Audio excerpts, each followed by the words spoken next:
know we have some maybe out-of-state press, but it's just exciting. Really, the big news today is we have over 700,000 Georgians who have already voted today. Just kind of prorate that out to the rest of the day. That'd be over 1.1 million, which gets us to probably right now 5,150,000. And we don't know if that trend will continue. We don't know if it'll actually come up a little bit. People get off work today. But that's really what the big news should be.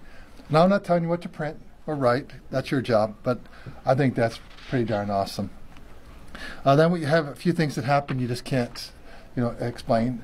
And one of them, you're in the weeds, but in Peach County this morning, it was a little cold down there. So someone plugged in the space heater that was also serving the county EMS for the election management system. And so it fried that. So it was replaced this morning. But those are the kind of things you just kind of don't expect. But very minor issue. And another really minor issue that so far 2 precincts in Cobb, had a late opening for about 30 minutes each, so they'll extend those. But what's really interesting is that today a lot of people call our call center. So far we've had 1,374 calls on our call center, and they were answered an average of 16 seconds, and the oldest was about 42 seconds. So really responsive, getting back to people, answering their questions. What do they do? Where do they go? Things like that. And then we've actually even gotten some great feedback. Already 40 emails. Instead of being dog-cussed, 40 emails telling us they had a great experience. We want everyone in Georgia to know that I've led on making sure that we lead the nation on having fast, secure, and accurate elections. And when you say fast, so much of that is about the voter experience, the customer, which is the voter today. And we're just really grateful we're getting feedback, but we're so grateful that we're having a check-in time right now under a minute. And we're having line time 2 to 3 minutes.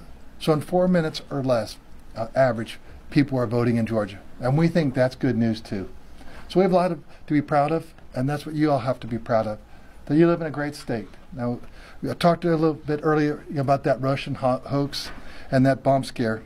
And I just want to make sure everyone understands this, that Georgia's not going to be intimidated. The Russia has just decided they picked on the wrong Georgia. They need to pick on the other one in the Black Sea, because we're not going to be intimidated. But we're just excited about where we are right now. I didn't know if anyone had any questions. You talked about some precincts in Cobb County that'll be held open late. Are you aware of others? And also Cobb County said equipment issues were the reason for it. I don't know what equipment issues those are. Do you know? No, it wasn't issues. It was just little things. Sometimes people forget keys. Sometimes they don't bring the power cord or connection, things like that. But it's just minor issues. But it's just 2 in Cobb. And there's a few other precincts where they had some of those bomb, the calls for the bomb scares. Sometimes, most of the precincts, they just kept on voting. But in a few areas, they just paused while they did a check. And so like a 30-minute, 40-minute kind of wait for there. Not very many. So I think we're right now looking at less than a dozen across the entire state, out of 2,325, I believe it is. So it's, but it's just one of those inconveniences. But, I've said my piece. Obviously, you can see I'm pro-Georgia. Good. And that Peach County issue, will that cause any delays or does it affect voters at all? No, not at all. Didn't affect them at all. Looks like you have large numbers voting early. These day of numbers are going to be a lot smaller. Do you have an idea, with those early votes, we're going to get a lot of numbers really soon. Talk about that and how we're going to see a lot of the results of this election you're hoping pretty early. Absolutely.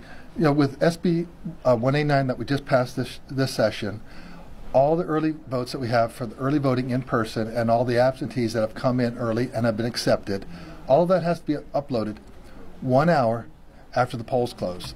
And you think about that, that's probably 65% of the total votes, maybe even 70%. That's going to be uploaded. Everyone in Georgia is going to see that. In fact, everyone in the country can see that. So you get a good idea of where this race is going, but I think that's going to build trust in people, confidence, and then kind of see how their team's doing. But then the other balance that's happening today, that's going to come in with continuous feedbacks and uploads from the counties. So we'll be seeing that, and it won't just be a big number here and a big number there. It's going to happen throughout the night. And like I said, we have this all done before the night is out. What are the most common questions, complaints that are coming into the call center today? Really just a location. What about this? How do I, where do I find, like my voter page, mvp.sos.ga.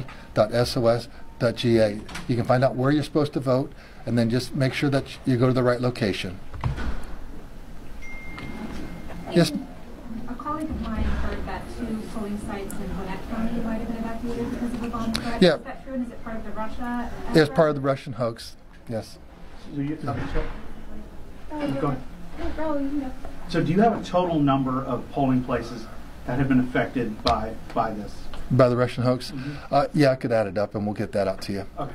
Will those Gwinnett County polling places stay open late? Yeah, whenever we have a delay, even if it's like at 7 a.m. we don't start, but whenever you have a delay, an interruption like that, then it's extended by the time of the interruption, and that's just standard, procedure. I know you talked about the Russian interference, the don't mess with Georgia.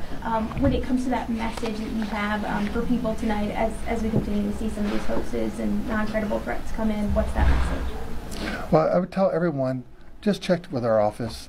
We have a social media presence, and we're going to shoot you straight, give you the facts, and we get it out there as quick as we can. Because we understand how polarized America is, and we know how sometimes people want to take advantage of that, and a lot of that is foreign state actors that don't have our best, outcome in their hearts. They want to see us, mess with each other and not get along with each other. But at the end of the day, we are the United States of America. Never lose sight of that. Thank you so much. Talk to you in an hour. Thank you, sir. Or two.